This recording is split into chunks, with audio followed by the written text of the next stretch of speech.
Hello, singers. Today I'm going to be addressing mainly the baritones, but hopefully the rest of you can get something out of it too.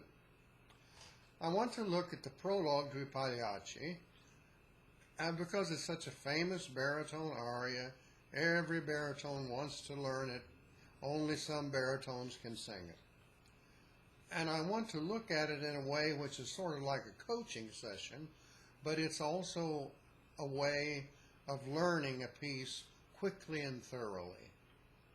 We always used to think that we should learn the notes first, and then learn the words, and then learn what the words meant, and then try to flesh it out as you went along.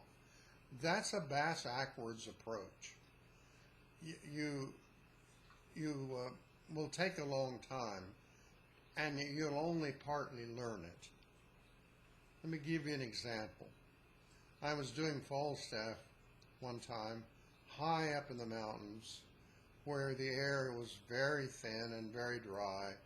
Of course, it was hard for me with my heart to work in that kind of environment, but I was doing Falstaff. And they had brought in a very famous baritone to do Ford. He had done Ford all over the world. He'd done in many of the world festivals, and I knew him from a long time ago when I was an apprentice and he was already a big star. But so they hired him. They knew that it was going to be important to have a solid Falstaff and Ford, and then they would cast the rest of the opera with up and coming young singers, some apprentices, some young beginning career singers, and they thought they could do that. And it turned out well. It was very well received, and Falstaff became a good role for me, but it's not really quite my cup of tea because it sits a little bit too low for me. Verdi wrote Falstaff in a lower tessitura than he wrote his other major Verdi baritone roles, and even basses sing Falstaff very successfully. Ezio Flagello was a fabulous Falstaff. Other basses, Fernando Corena, but you had to have a special kind of voice to do Falstaff. At any rate, I was with Ford, and we were exchanging lines together, and he delivered a line to me which I have to respond to, and he delivered the line with such a crazy intonation, I didn't quite know what kind of a choice to make to respond. And so after rehearsal was over, I got his eye and I said, "Can you tell me, by the way, what you meant when you said this phrase to me?" And I repeated the phrase, and he said, "Oh, I don't know. I'll have to go look up the words and see." And I thought, what? You sung Ford all over the world, and you don't know what the words mean? And then I tried to give him the benefit of the doubt. I thought, well, maybe it's a hard sentence structure, and it just didn't sink in when he was learning it. But it was an easy sentence structure. It was, per gli dei se non ridesse, ti sconquassere. By the gods, per gli dei, if you hadn't returned, I would have squashed you. It was not a difficult, per gli dei se non ridesse, ti sconquassere. It was not a hard line to translate. So I thought, how can that be? So I paid a little bit more attention to all of his lines when we were in rehearsal, in blocking.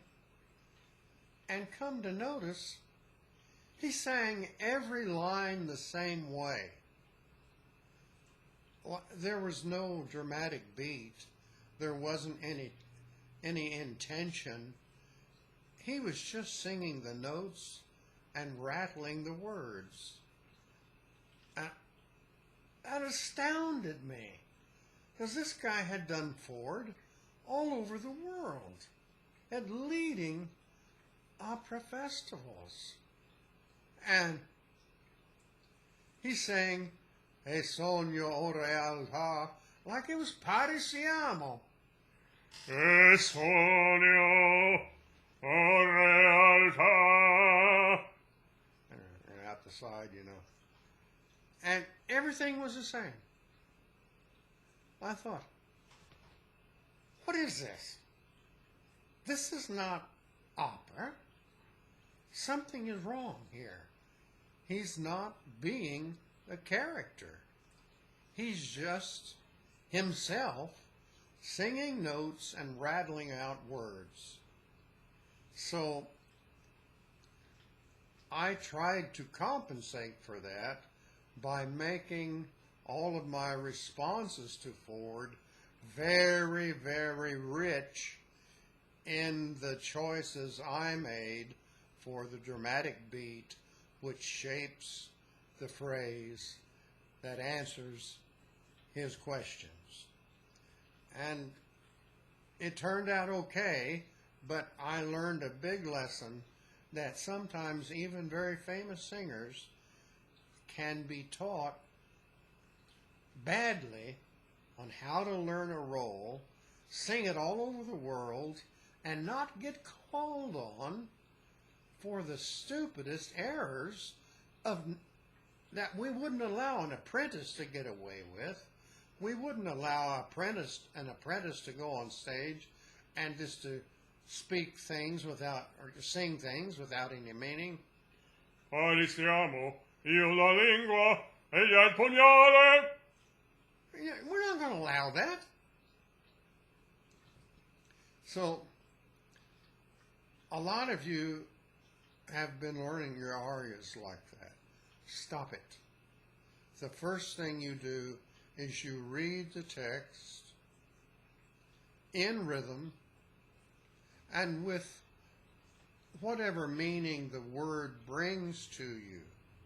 If you don't speak Italian, then you have to look up every word, put it above, in English, every word, and learn what they all mean, and then drill yourself. I use flashcards if I'm doing a language I don't speak in. For example, I sing in Russian, but I only speak a little Russian. Говорю немножко. So if I'm singing a complex Russian piece, I'll have flashcards, and on one side will be the Russian word, on the other side will be the English meaning. So this side says Bože, this side says Lord.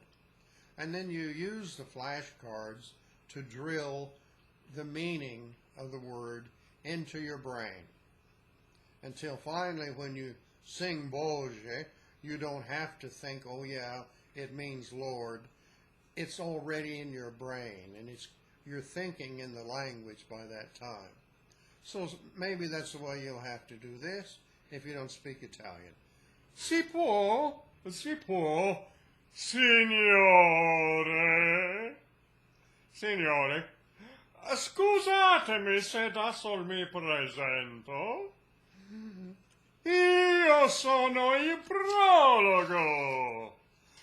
Poiché in scena ancora le antiche maschere mette l'autore, in parte vuol riprendere le vecchie usanze e a voi di nuovo inviami.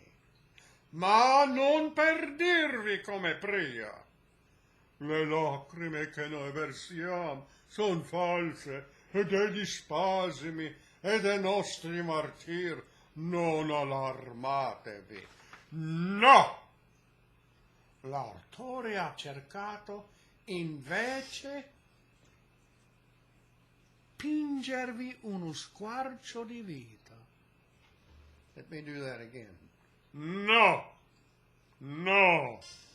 L'autore ha cercato invece pingervi uno squarcio di vita.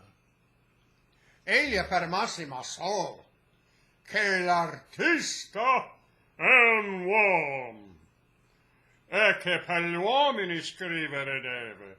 E davvero ispiravasi. Un nido di memorie. In fondo all'anima cantava un giorno.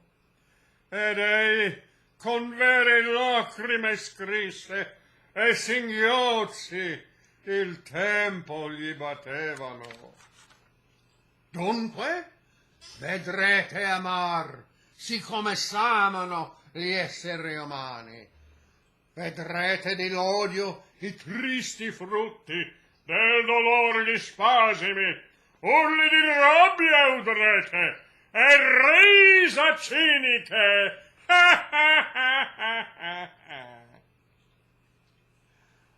E voi, piuttosto che le nostre povere gabbane d'istrioni, le nostre anime considerate, poiché siamo uomini di carne ed ossa, e che di quest'orfano mondo, al pari di voi, speriamo l'aere. il concetto vi disse. Or ascoltate come gli svolgo. Andiamo, incominciate. Now that's the prologue. From just the meaning of the words and the rhythm that the words are cast in there. And just the meaning and of the words and the rhythm that it is utilized, that will begin to give you some hint of character that you can work then and come to some agreement between you and the stage director if he's going to watch you. So then, after you've done that, you have a great deal of investment already in learning the piece. Now, I know what you're saying, baritones. The prologue to Pagliacci requires a high A flat at the end and a high G at the very end of the recit. And what are you going to do about that? Well, I've already done a little workshop on high notes and talked about this particular ending quite a bit. But I would just bring it to your attention that the high notes which have become customary in most places in the world were not written. Instead, Leoncavallo has simply written E che di quest'orfano mondo al pari di voi speriamo. That's the it's written to go down like that. And at the very end, Andiamo, incomincia. and then it goes down. That's the way he had it written at first. And it was performed that way many times in the 19th century. But at some point, some good baritone discovered that would be a nice place for a high A flat, and somebody else discovered at the ending would be a real good place for a high G, and they did it. And Leoncavallo was around during this time to act as an arbiter and a judge. If he hadn't liked it, it wouldn't have continued. Obviously, he felt, like Verdi did, that the interpolation of these high notes added to the music, to the verismal quality of the music and the drama. So all of the high notes that were put into Verdi's operas were done with his permission, with his sanction, and Leoncavallo sanctioned these high notes at the end of the prologue. Even Chaliapin sang the part of Tonio. And you say, well, how do you do that? He's a bass. Well, the tessitura is still pretty high, even if you don't do the high notes. But a bass can sing it through. Chaliapin was a very high bass, for one thing. He had high notes but no low notes. So it fit him pretty good. But in Germany, there evolved another approach, and that is the baritone usually didn't have a high A flat. German baritones many times don't. And so there evolved a tradition in Germany for al pari de going only to an F and not an A flat. Going to the F allowed some sense of climax there, similar, if not as good, as the A flat. And then at the end, the baritone, if he had a G, he could put the G on at the end and hold it a long time and still get a good effect. And so that was generally the way it was done in Germany. In fact, I've got a CD of a young Hans Hotter sing the prologue, Auf Deutsch, and at the end, I believe he puts a high F. He may have just sung it as it's written down, but I believe he put a high F. But that was, so that is still a possibility, baritones. If you want to learn the piece now and put a high F in there and say it's going to be a placeholder until I work on my A flat and get it ready for show, that's not a bad way to approach it. If you're singing in Europe, you can sing the F there. People will still respect it. Don't you dare try it in North America or even Italy. In Italy, you might get tomatoes thrown at you. You would certainly get booed. But in North America, people don't know as much, and also North Americans seem to like the going back to the original, even if the original is not as flashy. So I hope that makes you feel a little bit better about the high note and how you're going to handle it. But please refer back to my little posting on how to sing high notes, and we go into how to get up to that A flat really quite in some detail. So, how do we learn a piece? We learn it first by learning the words and the rhythms. Then we go back to the method, if you use the method. I don't care if you don't. I use the method. So I create the character. You will have been given quite a few clues about the character from the music and the words and from an understanding of the story. Okay? And let me explain to you, if you don't know, none of these people are very nice. Tonio's not a nice guy. He's very rough. He's a bunco artist.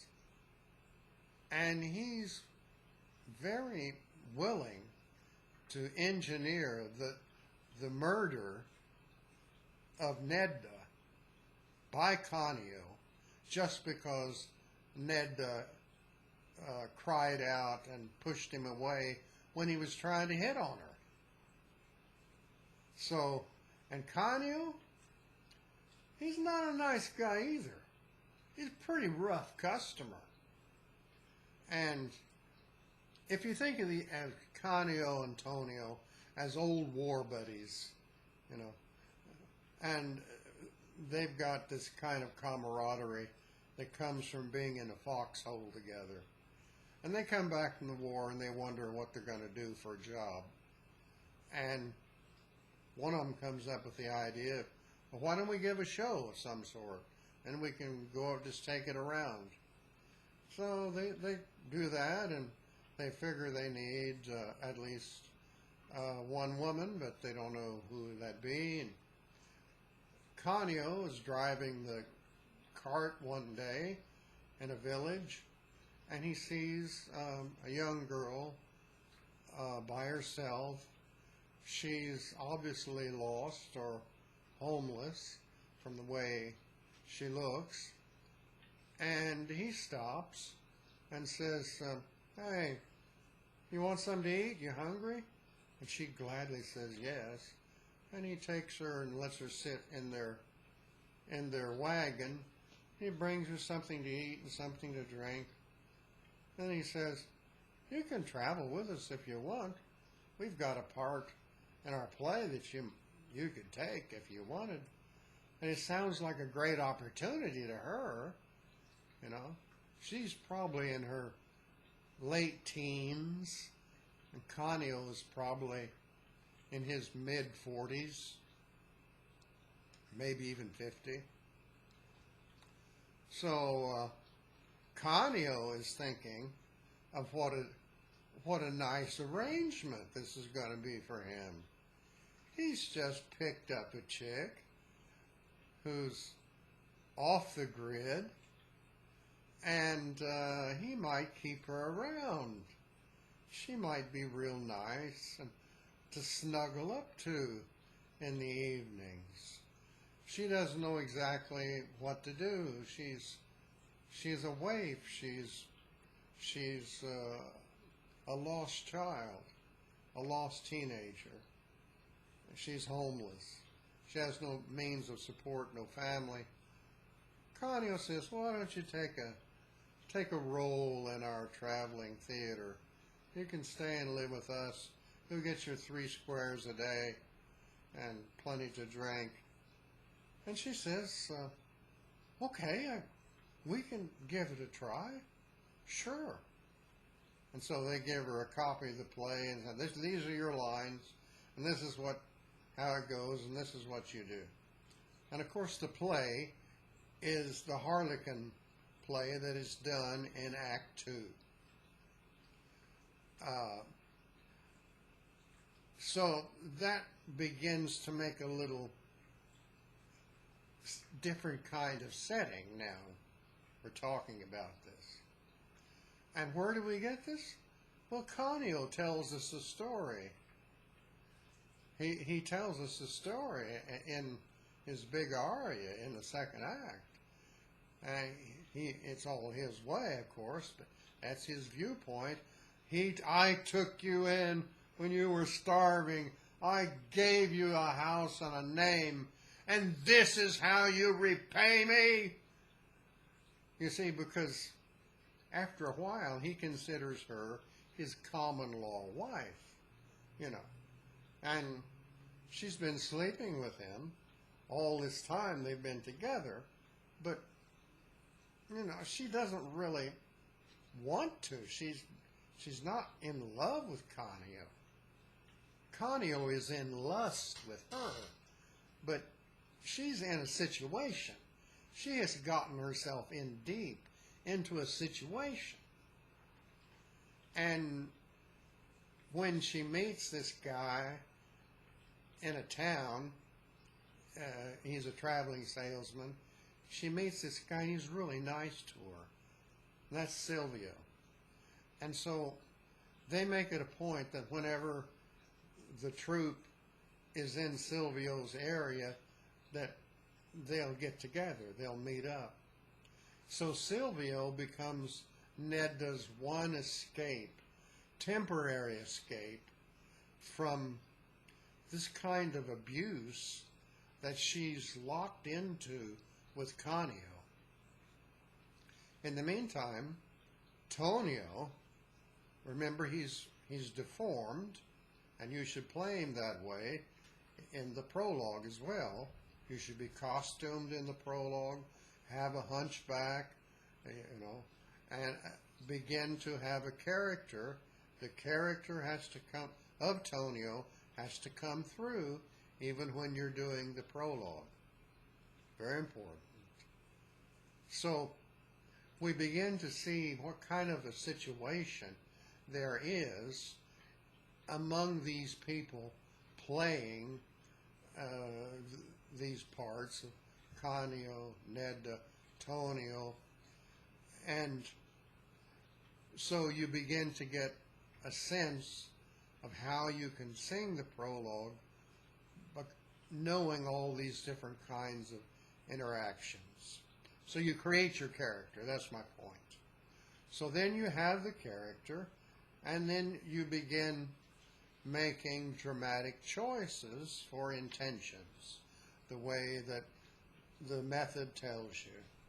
So you look at the phrases, and you analyze them by what Stanislavski called the beats, the places where intentions are chosen. You have the breath, the intention as the dramatic beat, and then you have the musical beat.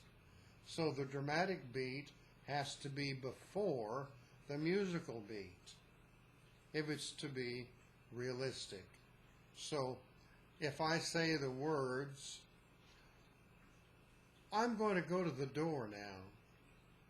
You see, the thought was first, the beat, the intention was there, and then the words came. And there could be 1,000 different intentions. Like I could say, I'm going to go to the door now. See, there's a totally different beat. Or, I'm going to go to the door now. So the beats that you choose are dramatic intentions for the phrase. And you'll want to make those choices and then find substitutions that will enable you to give the illusion that Tonio, that you have become Tonio, and that Tonio is really a character on that stage. So if we look just at some of the beats, they're pretty easy to determine where they happen by the musical phrasing. So here's one. Io sono il prologo. There's the thought, the intention, the breath. Io sono il prologo. That's one beat you could have. You could have others. Io sono il prologo. Totally different. Or Io sono il prologo. It just depends on how your character wants to say that, and that's what you choose. And your choices have to be consistent with the character that you're creating. If you've got Tonio as a rough guy like he is, who's a little bit of a bunco artist and a little bit of a rapist sometimes, you wouldn't want him to make a choice like, Io sono il prologo. You see, people think you're crazy if you make crazy choices. But given who we've just talked about, Tonio, a good one would be, Io sono il prologo. And then right here, it calls for a beat, an intention. Poiché in scena ancora le antiche maschere mette l'autore. New beat. In parte vuol riprendere. See? The idea of how I'm going to say that registers first, is seen in the face, and then comes through the word. In parte vuol riprendere le vecchie usanze. E a voi, new beat, see? E a voi, di nuovo inviami. New beat. ma non per dirvi come pria. Nubit, le lacrime che noi versiamo son false. Nubit, dei disparimi, Nubit, e dei nostri martir, non allarmatevi. Nubit, no, no, Nubit. L'autore ha cercato invece pingere uno squarcio di vita. Nubit, Egli per massima sol che l'artista è un uomo. Nubit, e che per gli uomini scrivere deve. Nubit, e dal vero ispiravasi. Nubit, un nido di memorie in fondo all'anima cantava un giorno. Nubit, ed è con vere lacrime scrisse e singhiozzi il tempo gli battevano. Nubit, dunque, Nubit, vedrete amar, siccome s'amano gli esseri umani. Nubit, vedrete dell'odio, Nubit, e tristi frutti, Nubit, del dolor gli spasimi, Nubit, Urli di rabbia udrete. Nubit, e risa ciniche. Nubit, e voi, piuttosto, Nubit, che le nostre povere gabbane di strioni, Nubit, le nostre anime considerate, Nubit, poiché siamo uomini di carne ed ossa, Nubit, e che di quest'orfano mondo al pari di voi, Nubit, spiriamo l'aere. Nubit, il concetto vi dissi. Nubit, or ascoltate come è svolto. Nubit, Andiamo. Nubit, Incominciamo. etc. Incominciate. So, you understand now the whole idea of the way the dramatic beat shapes the phrase and how the dramatic beat has to be a conscious choice that is drawn from your character and which enriches the character even more. Now you will be able to learn a piece much quicker this way, and when you get on stage to start rehearsals, you won't have to think, oh my God, what's my line? Or you won't get caught like Mr. Famous Baritone singing a line which he sung for probably 100 times, and he didn't know what it meant. I'll have to go back and check the text. How about just read the sentence?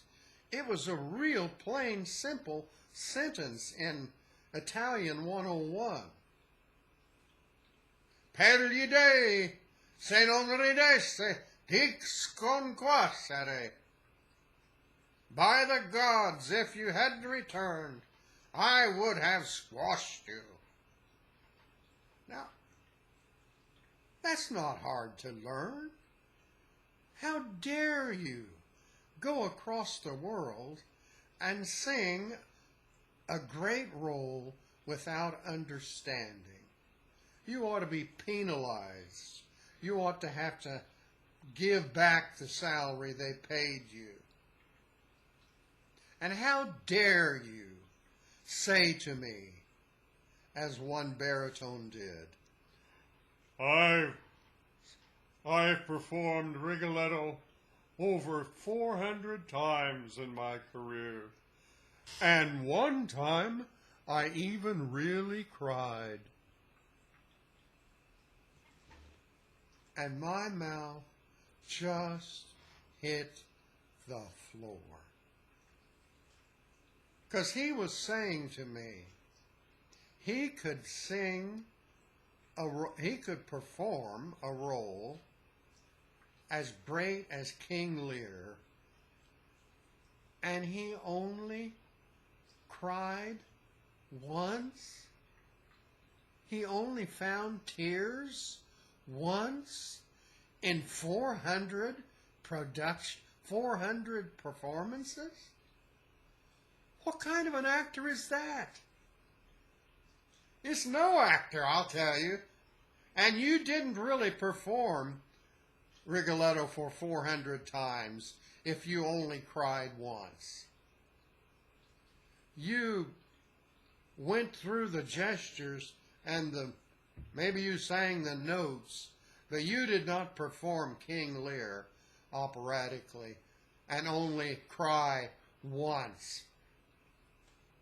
Zip my mouth shut of the words I want to call him. This is a real guy. He's dead now. I won't give you his name. He's a Canadian. He was called Mr. Rigoletto in his lifetime. And once when I was a beginning singer, an apprentice, I once sang Marullo to one of his performances of Rigoletto. And I will never forget it. But it's not because it was such a great performance that I wouldn't forget it. How dare you? How dare any of us take our performance, take our role as opera singer and actor so lightly, so presumptuously, that we fail to either sing or act well. We just throw it out there and take the money and run. We hold imaginary trays and we claim we're acting. Or we put one hand up for high notes and one hand down for low notes, and we consider that dramatic verity. How dare we? I'm not talking to you, my friends, any of the baritones who have ever worked with me, and hopefully no baritones who have ever done that. I'm giving you the illustration as a word of warning. How easy fame can make you forget your art. Here's a man who had reached the top of his art form, reached the top of his salary cap, sang at the Metropolitan Opera and many, many, many, many, many other places. And yet, he was not an artist, not even a mediocre artist. He wasn't an artist at anything because of his attitudes of, oh, let's give him this, oh, let's give him this. Yeah, you know, one time I was just giving him this, and even one time I just cried. I couldn't believe it. After all, it's just an opera. You know, this reminds me of a baseball story. You have to understand that I'm an old baseball player and an umpire. But Tommy Lasorda told this baseball story, and it's very appropriate to what I'm talking about here. So Tommy's the manager, and his team is up at bat, and the guy hits a good double, and he's stretching it into a triple. He slides into the bag. The third baseman tags him. It looks like he's in there, but the umpire calls him, yeah. And Tommy Lasorda jumped out of the dugout, and starts jumping up and down and swearing at the umpire and telling him, you know, he's everything except a child of God. And the umpire, who's trying to cool things down, because he doesn't really want to throw Tommy out, He said, cool down, Tommy. Tommy, take it easy. It's just a game. And Lasorda went ballistic. He said, a game? It's just a game? To you, maybe, it's just a game. To me, it means something. Well, listen. Maybe to you, you're just singing, and maybe at once out of every 400 times, you'll really cry. After all, it's just opera. I feel like Tommy Lasorda coming out of that dugout and screaming, just an opera! Just an opera! The art means something to me! And that's where we close. Bye.